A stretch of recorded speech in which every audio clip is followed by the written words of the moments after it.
DRPS2. Ang asawa ko galing sa trabaho.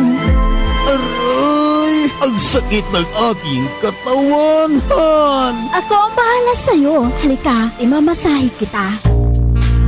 Oh, ang sarap naman yan, Han. Mainit-init na para bang sumusuot sa aking lamnan. Nagustuhan mo ba, Han? Ang sarap sa pakiramdam. Anong liniment ba yan? Ito ang gamit ko. Nance Liniment Oil. Sa nagdurugong sugat, mainam lagyan ng Nance Liniment Oil na pilayan o nabalian. Nance Liniment Oil o buat hika. Lagyan ng Nance Liniment Oil ang dibdib at likod para lumuwag at guminhawa ang paghinga. Sa babaeng buntis, nabinat, pasmadog ugat ang kaso at lagnat. Tandaan, ating maaasahan Nance Liniment Oil.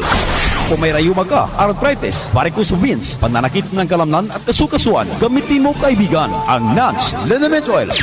Marami na ang gumagamit, marami na ang nagpapatunay. Subok na mabisa, ating maasahan. Laging tandaan, kung liniment ang kailangan, Nance ang pangalan.